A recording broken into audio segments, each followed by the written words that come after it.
Je suis directrice de l'association Marine Accueil, autrement appelée par les marins le Seamen's Club de Lorient, et je suis visiteur social. C'est important de dire qu'à un moment donné, dans l'histoire du port de Lorient, il y a des gens qui se sont inquiétés du sort des marins, et que Jean-Claude, il a fait partie de cela. Le parcours scolaire, il a été assez rapide puisque j'ai eu très vite, très tôt, envie de gagner ma vie pour soulager ma mère de la charge que nous, on représentait. Donc j'ai commencé à bosser très vite, avenue de la Perrière, dans un bar. J'ai quitté l'école pour travailler dans un bar. Je me suis aussi rendu compte très vite que ce n'était pas du tout fait pour moi. Voilà, et j'ai rencontré Marine Accueil par le biais d'une dame qui me connaissait bien. Et donc je suis rentrée à Marine Accueil après être passée par la Grèce. Je suis partie travailler à l'étranger avec le Centre international d'études de langue de Strasbourg pour apprendre le grec moderne et travailler en Grèce où j'ai eu aussi vraiment beaucoup de plaisir. Alors je travaille au port de commerce de Kergrouaz à Lorient, donc sur le boulevard Jacques-Cartier, qui, comme chacun le sait, est une des plus belles avenues de Lorient avec celle de la Perrière. Vraiment, c'est une pépite qu'on soit placé ici à Lorient, c'est que la proximité, elle permet à chaque marin de venir, si c'est son souhait, il peut descendre et il peut trouver un petit morceau de temps pour venir à Marine Accueil. Voilà. Et ça, c'est vraiment essentiel.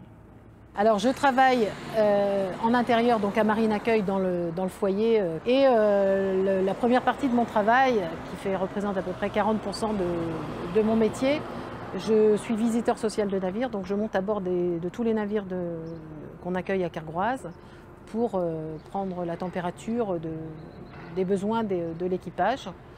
Voilà, donc je suis partagée entre le foyer et le bateau. C'est un Philippin voilà, comme ils sont quand on arrive à bord, quoi.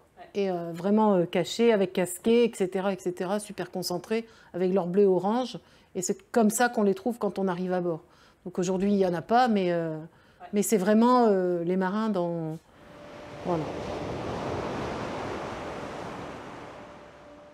Alors les contraintes, c'est qu'il faut être disponible, être très flexible. Parce qu'en fait, on est dépendant des escales, on est dépendant des heures d'arrivée des bateaux, de navire ou pas navire.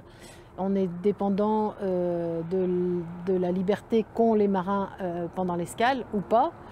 Et voilà. Et comme on est une association, on est aussi dépendant de l'argent qui tombe ou qui tombe pas pour faire tourner et nous permettre de mener notre mission plus ou moins facilement.